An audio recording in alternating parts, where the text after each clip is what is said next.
Au niveau de l'entretien final, donc moi je vais vous parler de mon expérience en tant que Oui, jury.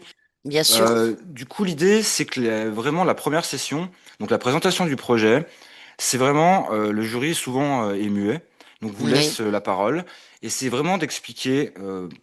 Pour l'apprenant, c'est de se mettre à la place face à deux jurys qui sont vraiment des débutants. Il faut considérer que les deux jurys sont des enfants qui ne connaissent oui, pas la programmation informatique et leur parler comme si c'était des enfants. Donc le jury va pas forcément vous questionner de manière très dure, il veut juste comprendre ce que vous avez présenté. Donc concrètement, si vous présentez votre architecture de projet, pourquoi vous avez choisi tel outil, pourquoi vous avez fait ci, pourquoi vous avez fait ça, exactement, c'est aussi simple que ça. Donc voilà, dès que, enfin en tant que jury, dès que je voyais un apprenant qui semblait comprendre ce qu'il avait fait, eh bien, on validait le diplôme. Par contre, j'en ai eu d'autres, hein, malheureusement, on voyait bien que voilà, c'était un petit peu fait un petit peu à la va-vite et sans compréhension forcément très claire. Donc voilà, vraiment, vous mettez pas de pression. C'est pas un examen qui est très difficile, hein, il suffit de présenter des choses simples.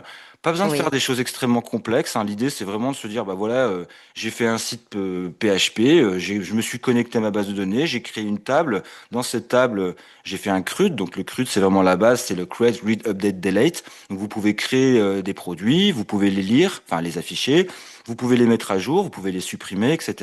Donc vous présentez des choses simples comme ça et ça suffira amplement. Pas besoin que votre site soit magnifique, hein, que ça pétille, que ça clignote dans tous les sens, aucun Oui, intérêt.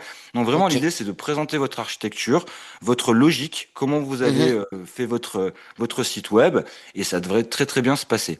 La partie aussi importante, donc moi le questionnaire professionnel, bien. La partie très importante aussi, c'est de définir votre projet d'avenir. Parce que certains d'entre vous vont vouloir D'accord. poursuivre les études, d'autres vont peut-être directement trouver une entreprise, soit un stage, et ensuite qui va être converti en CDI, on l'espère. Il y a également des gens qui vont se mettre en freelance. Il y a également Mhm. des gens, souvent que je rencontre, enfin dans mon expérience, qui veulent faire du jeu vidéo ou qui veulent faire autre chose, du design, de l'animation. Donc en fait, vraiment la base de la programmation informatique, c'est vraiment création d'un site web, c'est la première étape. Après, libre à vous de poursuivre vos études et faire ce que vous aimez. Il y a aussi un petit passage qu'on a un petit peu omis. Donc, dans la formation, il y aura forcément 1 heure de cours minimum, peut-être plus, sur Oui, le WordPress. Parce qu'aujourd'hui, PHP représente 79%, on va dire 80% des sites web à travers la planète. Et Dieu sait qu'il y en a. oui, Donc, vous voyez, 80% sont faits en back-end PHP et on va dire que près de la moitié, peut-être plus, sont du WordPress. Donc, WordPress, c'est un CMS, donc un Content Management System. Donc, sur des sites qui sont faits sans programmation. Aujourd'hui, on entend beaucoup parler aussi de no-code ou de low-code. Donc, il y a des mhm. gens qui font des sites web sans forcément savoir programmer. Donc, WordPress est donc du coup au programme de cette formation. Et la plupart du temps, si vous faites un stage, vous allez trouver peut-être un stage pour faire du WordPress. C'est pas forcément passionnant. Peut-être qu'il y a des gens qui adorent ça, hein, donc je veux pas me mettre des ennemis à dos.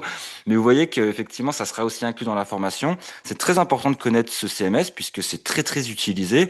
Et voilà, donc je voulais faire un petit passage là-dessus. Enfin, pour finir sur l'examen, Oui, encore une fois, si vous êtes passionné dans votre projet et que vous y avez mis du cœur et que vous êtes naturel, eh bien, les 35 minutes de présentation, vous les verrez pas passer. Au niveau de l'entretien technique, idem. Voilà, après ensuite, l'entretien final, c'est là où vous allez montrer ce que vous voulez faire par la suite. Et c'est très important d'expliquer voilà, pourquoi vous voulez faire ce métier, si c'est une reconversion ou si c'est peut-être, enfin je sais pas. En tout cas, c'est très très important de montrer aussi le côté humain, de se dire voilà pourquoi je fais ça, pourquoi j'ai envie de faire ça, quoi.